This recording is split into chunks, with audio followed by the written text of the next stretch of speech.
उस 6 साल की एज में मुझे मतलब ये भी नहीं पता था CUT कुट नहीं कट होता है।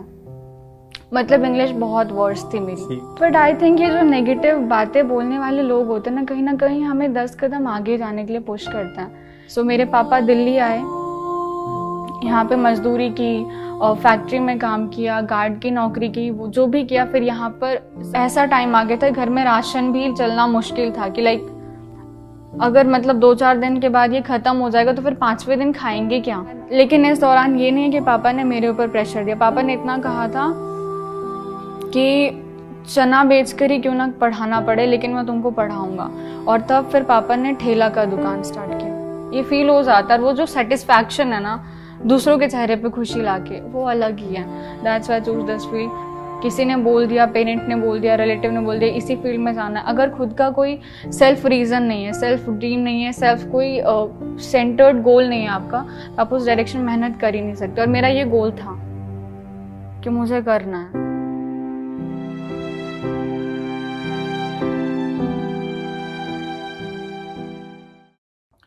जय हिंद। आज मेरे साथ हैं नीट 2023 की एक टॉपर छात्रा ब्यूटी झा, जिनकी कहानी बहुत ही मोटिवेटिंग है, बहुत ही प्रेरणादायक है।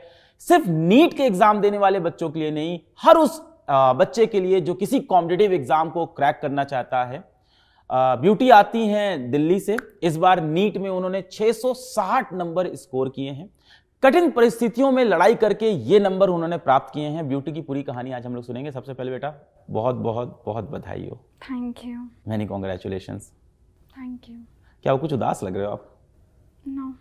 फिर ये लाइट वेट से डर लग रहा है? ऐसी कम बोलते हो हमेशा आप? बस मैं मेरे भाइयों को पीटती हूँ तब बोलती हूँ। भाइयों को पीटते हो? हाँ, 2 छोटे ना बहुत शरारत करते हैं। मतलब जब पढ़ाती हूँ तभी पीटती हूँ। हाँ, ऐसे मत स्टार्ट करो, लोगों को डर लग जाएगा। हो रहा है? हाँ, रिकॉर्ड हो रहा है। क्या रिकॉर्ड हो रहा है? तो तुम्हें क्या लगा मैं क्या बात कर रहा हूँ? नहीं ठीक है, पीटना चाहिए। छोटे भाई बहन तो पीटने के लिए होते ही है। मैं भी बहुत पिटा हूँ अपनी बहन से। तो ब्यूटी एकदम शुरू से शुरू करते हैं कि जन्म कहाँ पे हुआ, परिवार में कौन कौन है, और परिवार के बारे में शुरू करते हैं। बिहार में कहाँ? मेरा जन्म बिहार में हुआ, मधेपुरा जिला, और गांव का नाम है रजनी बभनगामा। मैं 6 साल तक बिहार में रही। वहाँ पर मेरे मामा ट्यूशन पढ़ाते थे। सो क्योंकि गांव था तो वहाँ पर उन्होंने मुझे हिंदी पढ़ाया, मैथ्स पढ़ाया। मैथ्स में 2 से 20 तक पहाड़े, उस 6 साल के एज तक जितना मतलब मैं एक्वायर कर सकती थी। इंग्लिश में बिल्कुल मतलब ज़्यादा नहीं पढ़ाया जाता था गाँव में, तो A से लेकर Z तक आता था। और उस 6 साल की एज में मुझे मतलब ये भी नहीं पता था CUT कुट नहीं कट होता है। मतलब इंग्लिश बहुत वर्स थी मेरी। CUT कुट नहीं कट होता है। ये 6 साल में तो बच्चा बड़ा हो जाता है काफी। हाँ, लेकिन मैं गांव में थी। और दिल्ली में क्या होता है कि आप 3 साल से नर्सरी में पढ़ने लगते हो। तो फिर 2010 में मैं चलते हैं। घर में कौन कौन था? आपने सिर्फ मामा के बारे में बताया। आपके ट्यूशन टीचर थे। हाँ, उन्हीं से पढ़ती थी। और सुमन मामा नाम है। और मतलब मैंने दिल्ली में आके इनिशियली जितना सक्सीड किया, जितना मतलब मेरी परफॉर्मेंस थी इनिशियली, वो जस्ट बिकॉज ऑफ हिम थी कि उन्हें मार के या फिर डांट के उन्होंने बहुत कुछ सिखाया। अभी तो अंग्रेजी बहुत बेहतरीन हो गई है आपकी। बहुत ध्यान दिया आके अंग्रेजी पे। हाँ, किसी ने बोला था। क्या? नहीं आएगी, गांव की लड़की है, नहीं आएगी। क्या नहीं आएगी? अंग्रेजी नहीं आएगी। मतलब when I came to Delhi तो कहा था किसी ने। पर अंग्रेजी सीखने से नीट थोड़ी निकला। बट आई थिंक ये जो नेगेटिव बातें बोलने वाले लोग होते हैं ना कहीं हमें 10 कदम आगे जाने के लिए पुश करते हैं। इफ मुझे लाइन नहीं बोली गई होती that I won't be able to do this, I won't be able to speak the fluent English, then definitely इस टाइप का इम्प्रूवमेंट मेरे में नहीं आ रहा होता और मैं भी प्रॉपरली शुद्ध हिंदी में बोल रही होती। सो वो लोग जो नेगेटिव बोलते हैं कहीं ना कहीं वो हमारे सक्सेस के पीछे बैक साइड से बट बहुत इंपॉर्टेंट रोल निभाते हैं, क्योंकि वो एक लक्ष्य साथ देते हैं कि you have to go for this line, you have to go for this. There is nothing more fearful than a man who is searching for revenge। आपकी कहानी में वो भी मुझे फील हुआ। खैर वापस चलते हैं। तो घर पे कौन कौन था? घर में पहले तो दादी माँ थी, मेरे पापा, मेरी मम्मी, मैं और मेरे 2 छोटे भाई। फिर 2010 में जब पापा को फील हुआ कि लाइक गांव में नहीं पढ़ सकते, और गांव में थोड़ा वैसा ही रहता है कि मैं खेल कूद बहुत करती थी और शायद वही 6 साल था जो मेरा बचपना रियल मुझे याद है। मुझे आज भी वो सारी चीज़ें याद है। मैं मिट्टी में जाके गिर जाती थी, मतलब वही 6 साल मेरा बचपने का टाइम था। उसके बाद मैं आ गई दिल्ली, एक बिल्कुल न्यू सा एनवायरनमेंट वेयर। क्यों दिल्ली क्यों आ गए? पढ़ाई के लिए और मतलब और भी रीजंस थे।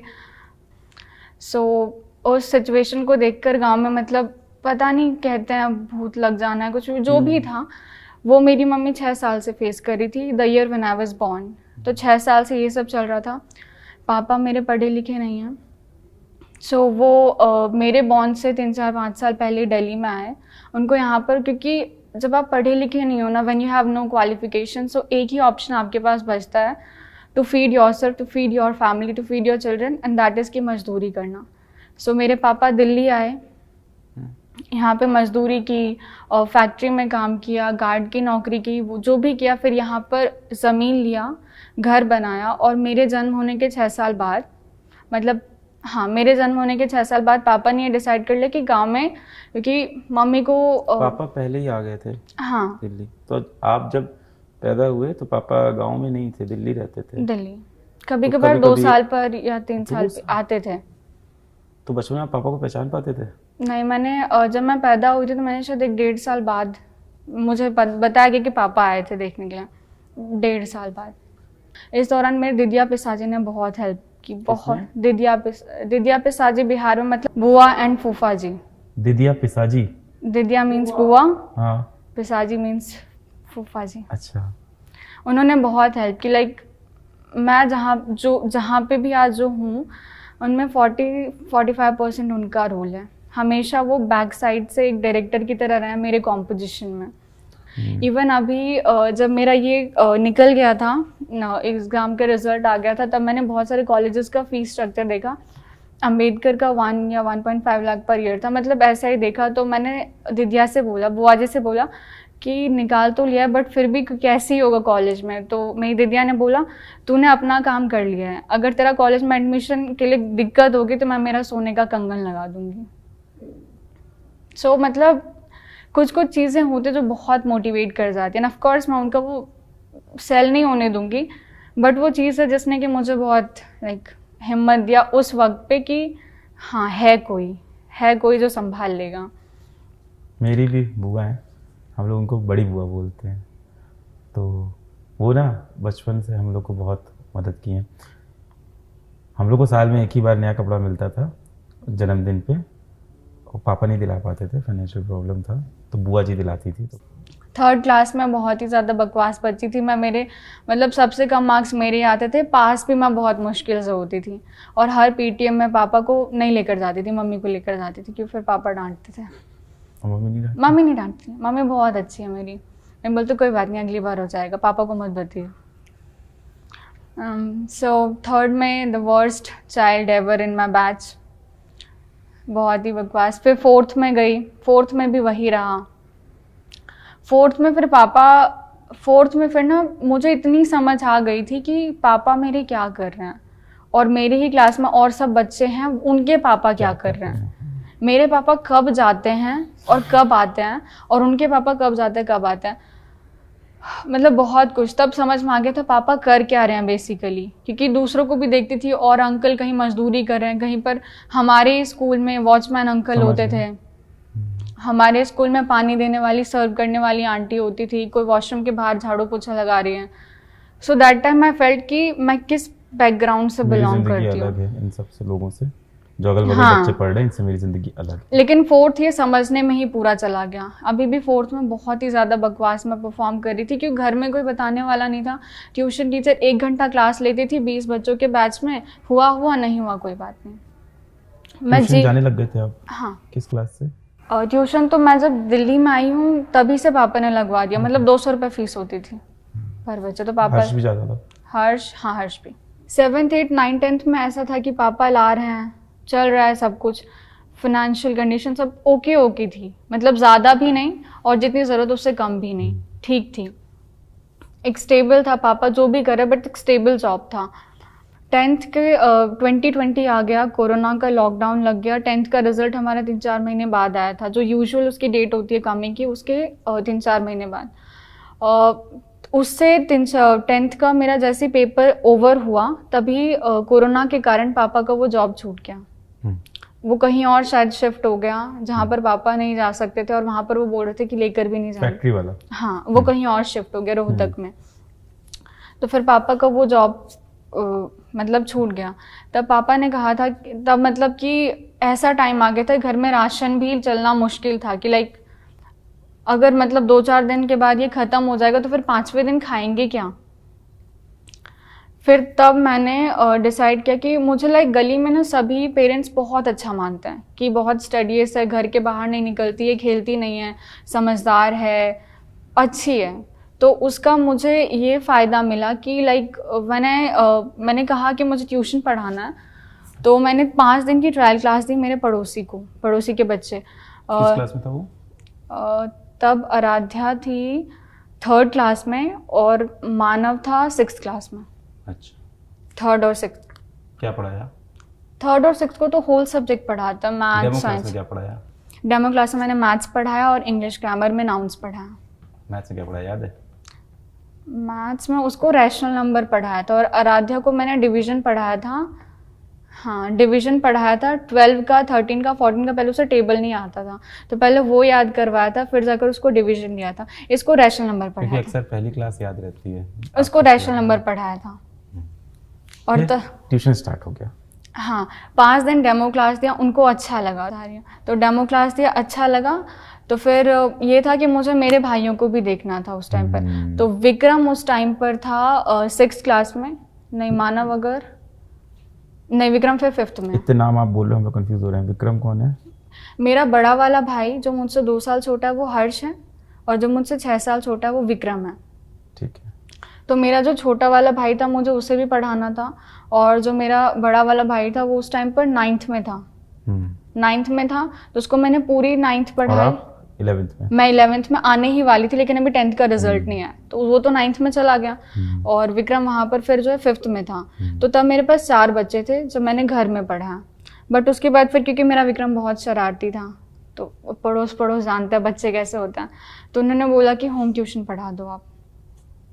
तो सबसे पहली जो मेरी सैलरी थी घर पर पढ़ाने की, दैट वाज 1100 उन दोनों के लिए। उसके बाद जब घर पर पढ़ाया 1 महीना तो 1500, उस पर भी लाइक उनको 1.5 आवर्स देना पड़ता था। घर जाके पढ़ाया? हाँ, थोड़े पैसे ज़्यादा मिलते हैं तब। 1500 इंक्रीमेंट ऑफ 400, 1500 मिला। और तब मुझे लगा और बच्चे रीच कर रहे हैं, तो फिर अगर मैं 1.5 आवर्स एक ही को दे रही हूँ, 2 ही बच्चों को दे रही हूँ विद द लाइक 1500 पे, इससे अच्छा अगर मैं 1-2-3 बच्चों को और पिकअप कर सकूँ तो थोड़ा और लाइक वो हो जाएगा।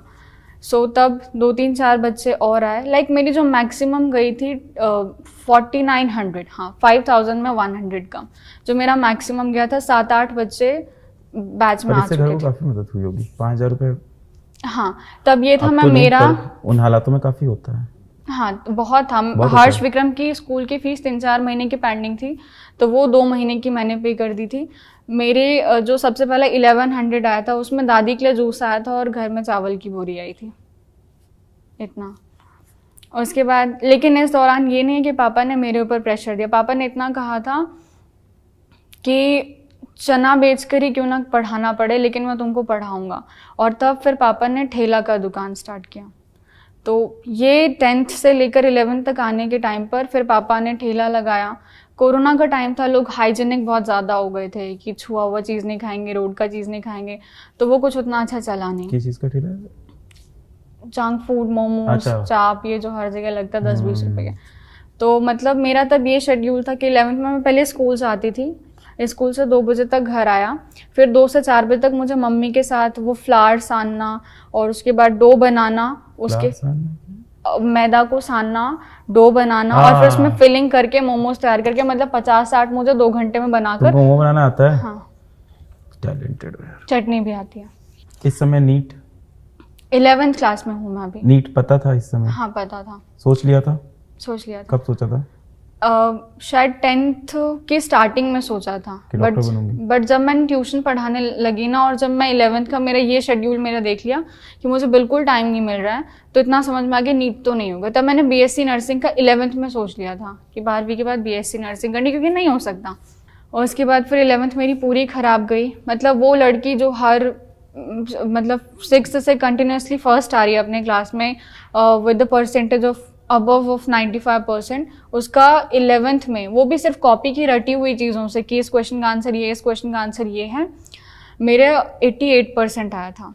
ट्यूशन्स नहीं जाती थी 11th में फिर? नहीं, कहीं कोई ट्यूशन नहीं, क्योंकि ट्यूशन भी उस टाइम पर अगर नॉर्मल था तो 1500 पर सब्जेक्ट था हमारे एरिया में। वो तो बिल्कुल नहीं, मतलब 1500 दो को पढ़ाऊंगी तब आएगा बताने का समय। आया था अभी कुछ दिन पहले, नीट में ही है, ट्यूशन पढ़ाता था, मैंने यहाँ उससे पढ़वा दिया था ट्यूशन। मैं तुमको बस बता रहा हूँ, तो ट्यूशन की जितनी देर बात कर रहे हो तो मैं कुछ टॉपिक पढ़ाने को बोलूँगा, पढ़ाओगे अभी? पढ़ाओ। Which class? आप डिसाइड करो, क्लास, टॉपिक, सब्जेक्ट, लैंग्वेज सब आप डिसाइड करो अभी। अभी on the spot. Rational number चलेगा। ओके, सो पहली बात, रैशनल नंबर होता क्या है? बहुत बच्चे कंफ्यूज होते हैं, फ्रैक्शन और रैशनल नंबर सेम है, बट नहीं। उसने ऐसे खड़े होके पढ़ाया था बाय द वे, टीचर की तरह। खड़ी हो जाऊं? हाँ यहाँ। सो रैशनल नंबर, बहुत सारे बच्चे कंफ्यूज होते हैं कि फ्रैक्शन जैसे 5/8, 7/3 और रैशनल नंबर वो दोनों सेम चीज़ें हैं, but it's not the same. Fraction rational number का एक हिस्सा है। ट्रू फॉल्स के फॉर्म में all fractions are rational number, true, but all rational numbers are fraction नहीं, क्योंकि 5 is a rational number but it's not a fraction. So fraction और rational number में डिफरेंस होता है। फ्रैक्शन एक टर्म है जो रैशनल नंबर के अंदर आता है। Rational number comprises all the fractions, whole numbers, natural numbers, even numbers, odd numbers, every type of number. So basically rational number होता क्या है? रैशनल नंबर इतना मतलब 7th क्लास से 6th क्लास में आ जाता है, हर बुक में, हर मैथ्स की बुक में पहला या दूसरा या 5वां 6ठा चैप्टर होता है रैशनल नंबर का। तो रैशनल नंबर वो नंबर है which is in the form of p upon q, where p is the numerator, q is the denominator, and the most important thing, q must not be equals to 0. p can be 0, p 0 हो सकता है but q 0 नहीं हो सकता। तो rational number वो number है, कोई भी वो नंबर है जो p upon q की फॉर्म में है जहाँ q 0 के इक्वल नहीं है। अब p upon q को बच्चे रिलेट करते कि 5 तो p upon q की फॉर्म में नहीं है, then how it's a rational number? True false बन जाएगा, 5 is a rational number or not? 80% बच्चे नहीं है, क्योंकि उनको ये बताया गया p upon q की फॉर्म में होना चाहिए और 5 नहीं दिख रहा है p upon q की फॉर्म में। सो सिंपली जो भी हमारे पास होल नंबर या फिर नेचुरल नंबर्स होते हैं जो जिनका सिर्फ न्यूमरेटर दिया होता है, अगर उनके अपॉन में हम 1 लगाएं तो हम कहीं ना कहीं डिनोमिनेटर को लेकर आ पा रहे हैं। तो ये जो नंबर हमारे पास था, जो होल नंबर था, नेचुरल नंबर था, इनके अपॉन में अगर हम 1 लगा दें तो we are able to place the number in the form of rational number, where we are saying it must be in the form of p upon q। तो we are having p as whole number, natural number, any of the number, और we are taking q as 1। So अगर हम किसी भी number को in the form of p upon q लेकर आ पा रहे हैं, and that will be the rational number. बहुत बढ़िया। फिर टीचर से डॉक्टर क्यों बने? एक्चुअली मैं मेरे फैमिली में हेल्थ इश्यूज बहुत, सो तब पता चला कि बीइंग अ डॉक्टर बहुत चीज़ें आप कर सकते हो। अगर मैं डॉक्टर बन जाती हूँ तो मैं सिर्फ ना मेरी फैमिली की वेलबींग के बारे में, बल्कि मैं मेरी कंट्री को भी सेव कर सकती हूँ। और दूसरों को खुशी देने में जो खुशी है ना, वो किसी और चीज़ में नहीं है। वेदर आप किसी प्यासे को पानी पिला रहे हो, उसमें भी बहुत खुशी है। So if you are able to serve the other one, आप खुद को अल्टरनेटिवली सर्व कर रहे हो उस चीज़ से, ये फील हो जाता है। और वो जो सेटिस्फैक्शन है ना दूसरों के चेहरे पे खुशी लाके, वो अलग ही है। That's why I choose this field. और एक बार किसी रिलेटिव ने कहा था कि मतलब घर का काम वाम कर ले, लड़की है, MBBS थोड़ी ना कर रही है। सो I was in like 7th और 8th स्टैंडर्ड दैट टाइम, तब उन्होंने कहा था तो अब तो MBBS ही करना है। सो तब वहाँ से, बट 11th मेरी पूरी ख़राब हो चुकी थी। PW पर कोई आया नहीं था 11th के लिए उस टाइम पर, 2020 से 21 के बीच में कुछ नहीं आया था। सिर्फ लक्ष्य का आपका 12th क्लास का फिजिक्स का आया था, जिसमें हमने पूरी फिजिक्स पढ़ाई थी। फिर 11th मेरा ऐसे गया, लाइक हेक्टिक शेड्यूल था, पापा ठेला लगा रहे थे, फिर ठेला भी नहीं चला। फिर पापा ने गार्ड की नौकरी की, 9,000 अ मंथ, बट मैं ट्यूशन फिर भी चला रही हूँ। तो पूरा 11th ट्यूशन पढ़ाया। 12th में फिर आपका सबसे पहले लक्ष्य वाला बैच आता है जिसमें सभी सब्जेक्ट्स आते थे।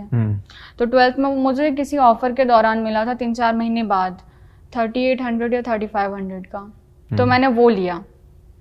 12th मैंने फिर पूरी पढ़ी, मेरी फिजिक्स केमिस्ट्री बायो सब बहुत अच्छी थी। 11th में मेरी 89% आई थी रट के, और 12th में बोर्ड हुआ था तब मेरा 95% आया था पीडब्ल्यू के इस लक्ष्य बैच से पढ़ के। तो हमारी बैच में आपने लक्ष्य वाले बैच का पिछले साल का 12th वाला सारा वीडियो डलवा दिया था, सिर्फ आपने सेमी कंडक्टर नहीं पढ़ाया था उसमें। हाँ नहीं पढ़ाया था, मैंने बहुत ढूंढा, उसमें सेमी कंडक्टर था ही नहीं आपका। लेकिन 12th की जो मेरी पूरी फिजिक्स हुई है वो आप ही से मैंने पढ़ी है। वो लक्ष्य बैच वाला जो हाँ, जो सबसे पहला आपका बैच आया था 500-1000 रुपए में, 999 हाँ 1000 रुपए में, वो पूरा आपने हमारे वाले में डलवा दिया था जब बच्चे बहुत कंप्लेन कर रहे थे कि नहीं आ रहा। तो उसी से मैंने पूरा पढ़ा, बैच के साथ ही चलती थी। मोबाइल कब मिला? मोबाइल मुझे मिला था 11th के मिड में, वो भी मम्मी ने अपनी सेविंग से दिया था। किस लिए लिया था मोबाइल? तब तो आप ऑनलाइन पढ़ नहीं रहे थे 11th में। 11th में समझी नहीं। मोबाइल किस लिए लिया था आपने? आप तो ऑनलाइन पढ़ नहीं रहे थे। 11th के मिड में मैंने मोबाइल लिया ताकि यूट्यूब से पढ़ूं मैं। तो पढ़ा नहीं, तब मैं बहुत डिस्ट्रैक्ट हो गई थी। मतलब यूट्यूब पे एक चीज खोला मैंने, आपका यूनिट्स एंड डायमेंशन से मैं आप तक रीच करी थी, कर पाई 11th में। हाँ 11th में, बट जब तक मैं पहुंची तब मुझे 11th में इतना पता लगा था कि लक्ष्य करके कोई बैच है जिसमें आप सिर्फ फिजिक्स पढ़ा रहे हैं। हाँ। तो वहाँ होप बिल्कुल खत्म थी कि अपने लिए तो नहीं आने वाला। तो यूट्यूब पर भी आपसे यूनिट्स एंड डायमेंशन पढ़ा 11th में। फिर 11th में मतलब थोड़ा थोड़ा मैं यूट्यूब से पढ़ लेती थी, उसके बाद शॉर्ट्स चल रहे हैं क्या चल रहा है, क्योंकि दिमाग बिल्कुल काम नहीं कर रहा था। 8-9 बजे टाइम मिलता था, उसमें भी फिर खुद का होमवर्क करो एंड ऑल, फिर यूट्यूब पर खोलो अगर यूनिट्स एंड डायमेंशन तो 1 घंटा पढ़ा, दिमाग इतना वॉश ऑफ हो जाता था, चल फिर 15 मिनट 20 मिनट उसमें वेस्ट होता था। फिर मोबाइल रख के सब कुछ करके सो गए, फिर नेक्स्ट दिन again the same schedule begin. So 11th तो पूरी बर्बाद गई थी, रट कर बस मेरे मार्क्स आए थे 88%। 12th में फिर मैंने सही में अच्छे से पढ़ा, बैकलॉग आया, ऐसा नहीं है कि नहीं आया मैंने खुद ब खुद ट्यूशन पढ़ाया जारी था 12th में। लेकिन 12th में ये था कि मैं स्कूल कम कर दिया था मैंने, मतलब 30 दिन में मैं स्कूल 15 से 18 दिन जाती थी, और बाकी मैं जैसे कल का कोई लेक्चर रह गया, कल मैं स्कूल गई, कल के 3 लेक्चर्स रह गए तो आज छुट्टी करके वो 3 लेक्चर कवर कर लिए, और आज के भी लेक्चर्स, तो 6 लेक्चर्स अ डे। पहले लगता था कि अगर आप फाइनेंशियली स्टेबल नहीं हो, कोटा नहीं जा सकते, इन सब इंस्टीट्यूट में नहीं पढ़ सकते, तो इसमें सिलेक्शन होगा ही नहीं। बस यही चीज़ आपके वीडियो से भी अभी लोग सीखेंगे, इसमें सिलेक्शन होगा ही नहीं, ये लगा था मुझे। बट जब मैंने वो 4000 रुपये का कोर्स लिया, यकीन 1.2 लिया था, तब फील हो गया था टीचर्स देख कर कि सब कुछ ऑसम है। और मुझे इतना फील होता है कि ऑफलाइन से भी बेटर है ऑनलाइन, क्योंकि 1.5 घंटे 2 घंटे के बैच में टीचर जितना ऑफलाइन नहीं पढ़ा पाता ना, उतना ऑनलाइन पढ़ा देता है। क्वेश्चन प्रैक्टिस ऑनलाइन में ज्यादा होता है, कंटेंट ज्यादा होता है, एप्लीकेशंस वो ज्यादा बताते हैं। ऑनलाइन में सब कुछ बेटर है, बट स्टूडेंट को वहाँ पर कंसिस्टेंसी चाहिए होती है, दैट्स द थिंग। तो मतलब वो नेचुरल चीज़ ना जो कि सफलता आपसे डिमांड करती है, वो आप ऑनलाइन पढ़ोगे तभी निकलेगा। ऑफलाइन में तो गधे घोड़े से भी निकलवा देता है मार मार के। ऑनलाइन में you have to maintain your consistency, you have to 80% roll फिर आपका हो जाता है ऑनलाइन में। फिर 20% आपका क्या पढ़ाया जा रहा है, क्या कंटेंट है, ये वो। अगर आप सेल्फ मोटिवेटेड हो तो ऑनलाइन से आप पढ़ सकते हो। जब मतलब एक लक्ष्य अगर आपके पास है कि क्यों करना है, तो आप कर सकते हो। अगर रीज़न नहीं है क्यों करना है, किसी ने बोल दिया, पेरेंट ने बोल दिया, रिलेटिव ने बोल दिया इसी फील्ड में जाना है, अगर खुद का कोई सेल्फ रीज़न नहीं है, सेल्फ ड्रीम नहीं है, सेल्फ कोई सेंटर्ड गोल नहीं है आपका, तो आप उस डायरेक्शन में मेहनत कर ही नहीं सकते। और मेरा ये गोल था कि मुझे करना है। बात ये है ना, मैंने हर टीचर से पढ़ा होगा पीडब्ल्यू की, क्योंकि कुछ बच्चे बोलते हैं, कुछ लोग भी बोलते हैं you have to stick to one teacher, but मैं बोलूँगी आपको अपने कंटेंट और अपने सिलेबस पे स्टिक करना है। बाकी पीडब्ल्यू एक ऐसा प्लेटफॉर्म है जहाँ के सारे टीचर्स ऑसम हैं।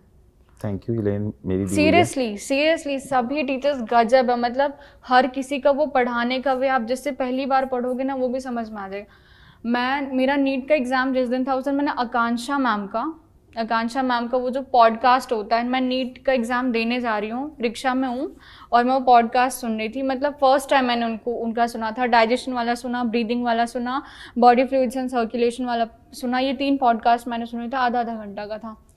दैट टाइम आई फेल्ट कि कुछ भी नहीं है to stick with the one teacher. You can jump from one teacher to another, but the main thing you have to stick to your syllabus. Syllabus क्या है? अगर ये चैप्टर हो गया तो अगला चैप्टर हम लोग क्यों मना करते हैं? बच्चा क्या करता है ना कि लॉज ऑफ मोशन पहले एक टीचर से पढ़ता है, फिर दूसरे से पढ़ता है, फिर तीसरे से नहीं, एक चैप्टर आप एक को पकड़ो। यस। AITS में कितने नंबर आ रहे थे आपके? AITS में 620 से 670 680 तक। बहुत वेरी कर रहा था। हाँ, कभी AITS टफ भी होते थे, मतलब टफेस्ट होते थे। मैंने जितने एग्जाम्स देखे उसमें टफेस्ट। कुछ आउट ऑफ एनसीईआरटी भी था? कितना? Not much more, not exactly out of NCERT, but from the very deep core line of NCERT, which a student normally go through नहीं कर पाता। इस साल बहुत स्ट्रिक्ट इंस्ट्रक्शन तो दिए हैं हमने। ये काफ़ी बच्चों ने फीडबैक दिया मुझे जो इंटरव्यू देने आए कि कुछ आउट ऑफ एनसीईआरटी भी आता था, उसके लिए फिर वो मैं पढ़ने बैठ जाता था या बैठ जाती थी। एक क्वेश्चन नहीं होता था तो उसके लिए मैं फिर कुछ और पूरा आउट ऑफ एनसीईआरटी टॉपिक पढ़ रही थी। इस बार बोला है? नहीं, मैंने कभी नहीं किया, कभी नहीं। जब मुझे पता था वो एनसीईआरटी में नहीं है तो मैं कभी नहीं गई कि गूगल पे सर्च करा 15 मिनट 20 मिनट खराब करा, क्योंकि अगर वो एनसीईआरटी में नहीं है तो एनटीए के सिलेबस में नहीं है, और एनटीए के सिलेबस में नहीं है तो नीट में नहीं है।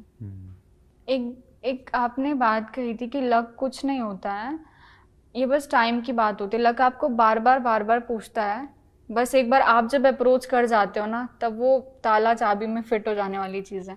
लक कुछ भी नहीं होता, आप कंसिस्टेंटली मेहनत करो ना कभी वो खुद आपको आगे से पूछेगा और सक्सेस। पर उस समय आप मेहनत कर रहे थे कि नहीं? हाँ, ये बहुत इम्पोर्टेंट है। ये लक किस समय जीवन पे आएगा नहीं पता, पर जिस समय आया उस टाइम आप उस जगह पहुंचे थे कि नहीं। Wow, I always feel lucky and I always feel blessed. मुझे लगता है कि लक का बहुत बड़ा रोल है, पर हाँ उतना ही रोल हम लोग के हार्डवर्क का, हम लोग की मेहनत का भी है, कंसिस्टेंसी का। तो कैसा लग रहा है? लाइफ बदलने वाली है ऐसा लग रहा है? अभी थोड़ा लाइक अब मैं ट्यूशन तो नहीं पढ़ा पाऊंगी क्योंकि बहुत वैसे हेक्टिक शेड्यूल हो जाएगा एमबीबीएस कॉलेज में। हाँ, बट मुझे कोई जॉब करनी है। ऑनेस्टली मिलता है टाइम, थोड़ा हाइप बना रखा है लोगों ने कि एमबीबीएस में समय नहीं मिलता। ऑनेस्टली मेरी बहुत से एमबीबीएस स्टूडेंट से बात होती है, टाइम होता है काम करने का जीवन में, ऐसा नहीं है समय नहीं होता। और मुझे लगता है कि समय होता है या नहीं होता है ये इस बात में निर्भर करता है कि आप किस परिवार से आते हो।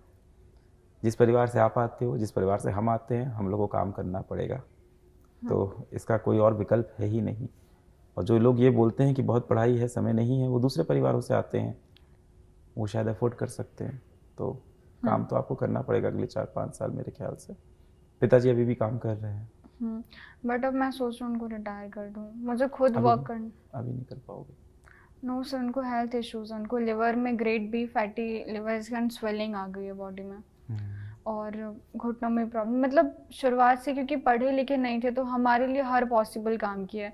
राशन की दुकान लगाई है, ठेला लगाया है, मजदूरी की है, पत्थर उठाया है, एवरी पॉसिबल थिंग। अभी सफाई कर्मचारी हैं। पर अगर आप सोच रहे हो कि कॉलेज में समय नहीं मिलता तो गलत समय है। मैंने बोला ना, समय इंसान पे निर्भर करता है, परिस्थिति पे निर्भर करता है, निकालना ही पड़ेगा आपको। कॉलेज कौन सा जा रहे हो, क्या प्लान है? दिल्ली के बाहर तो नहीं जा सकती क्योंकि मेरे फैमिली में बहुत ज़रूरत है मेरी हर सिचुएशन में। तो दिल्ली में फी वाइज भी देखना है मुझे, तो एक लेडी हार्डिंग लग रहा है, अफोर्डेबल है। कितना फीस है उसका? ईयर का 1400। हॉस्टल आप लोगे नहीं? फर्स्ट ईयर नहीं कंपलसरी देंगे, फर्स्ट ईयर में नहीं देंगे, डोमिसाइल दिल्ली है। तो ठीक है, सही है, अच्छा है, घर से बेटर है आपके लिए। बट बहुत दूर पड़ता है मेरे घर से। कितना? 22 किलोमीटर्स। घर वाले खुश नहीं है अभी जब सेलेक्ट हुए हो? हाँ खुश है। लाइक एक अंकल ने बोला, क्योंकि ना अभी मेरे पापा को बस इतना कर सकती हूँ कि पढ़ाई लिखाई करके, हम जिस फैमिली से बिलोंग करते हैं ना वहाँ पर बच्चा फर्स्ट आ जाए ना तो मेरे पापा का सीना वहीं पर बहुत चौड़ा हो जाता है कि हाँ ठीक है, क्योंकि वो खुद की कंडीशन देखते तब उनको सेटिस्फैक्शन मिलता है कि हम कुछ भी कर रहे हैं, एटलीस्ट मेरा बच्चा तो पढ़ रहा है ना। हम अगर खुद नहीं पढ़ पाए बट मेरा बच्चा वो पढ़ के दिखा रहा है तो बस हो गया। एक अंकल ने कहा था, मतलब बहुत सारे लोग जो मोटिवेट भी करते हैं कुछ ना कुछ ऐसे लाइंस बोल कर कि झा जी आप क्या बात कर रहे हैं, कुछ मतलब 5-6 साल बाद लोग आपसे हाथ मिलाना तो दूर आंख मिलाने के लिए भी सोचेंगे। तो उसके बाद मेरे पापा वाज लाइक मैं ही डॉक्टर हूँ। ठीक है ब्यूटी, बहुत बहुत बधाई हो। और थैंक यू। तुम्हारी कहानी सुन के मुझे खुद बहुत मोटिवेशन फील हो रहा है। हम लोग कोशिश कर रहे हैं, जो कर सकते हैं वो कर रहे हैं, इस तरह कोर्सेज निकाल रहे हैं, फ्री भी पढ़ा रहे हैं। अभी इस संडे को ना हम लोग अब 6 नए चैनल्स पे पूरा फ्री कोर्स निकालने जा रहे हैं, अब कंप्लीट फ्री। मतलब पहले भी होते थे, अब इस बार 6 नए चैनल पे पूरा फ्री कोर्स चलाएंगे हम लोग। 11th का, 12th का, ड्रॉपर जेई, ड्रॉपर नीट का कंप्लीट। क्योंकि कुछ बच्चे बैच 4,000 रुपये बहुत ज़्यादा होता है कई लोग के लिए, भाई नहीं ले पाते हैं, तो 4 साढ़े 4 हो गया अब तो उसके लिए ये चीज़ कर रहे हैं।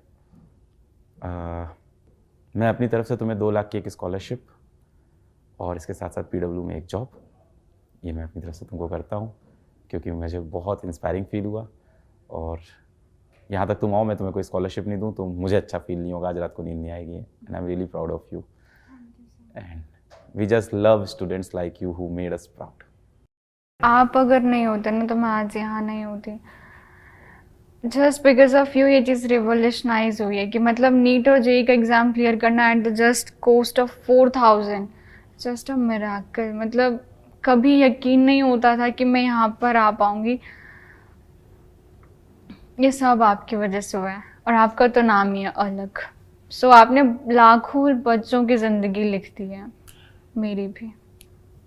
लकी हैं हमें करने को मिला। हम कहते हैं ना, बहुत लकी हैं कि ये काम करने को मिला है। मम्मी पापा के अलावा मैं 3 भगवान को मानती हूँ, दिदिया, पिसाजी और आप।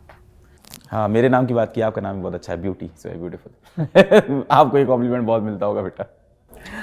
मुझे मेरे टीचर्स बोलते थे, you are the beauty of your family, you are born to do something, और beauty with brains. The only thing I would like to say कि कहानी शुरू हुई है, अब फिर से आपके साथ वही होने वाला है जो बचपन में आपके साथ एक बार हुआ था जब आप क्लास जंप किए थे। छोटे तालाब में बड़ी मछली थे आप अभी तक, क्योंकि टेस्ट में आपकी 82 रैंक आ रही है, नंबर अच्छा है। पर अब आप जिस कॉलेज में जाओगे तो आप बड़े तालाब की एक छोटी मछली बन जाओगे, क्योंकि सारी मछली आपके बराबर की होगी। तो फिर से वही ज़िंदगी, वही कंपटीशन, और जहाँ उनके पास जीवन में पढ़ाई की सेवा करने को हो सकता हो मौज मस्ती हो, खुशियाँ हो, आपकी ज़िंदगी में अभी भी कहीं ना कहीं परिस्थितियाँ ऐसी होंगी कि थोड़ा स्ट्रगल होगा, मेहनत होगी, एक नौकरी होगी जो आप कह रहे हैं आपको करना है PW के साथ, अभी हम लोग फिगर आउट करते हैं। पर ठीक है, लड़ेंगे, जीतेंगे, मज़ा आएगा, और क्या। बहुत बधाई हो। सो ये थी ब्यूटी की स्टोरी। फिर मिलेंगे, हमें बहुत गर्व है ब्यूटी जैसे बच्चों पे। जय हिंद।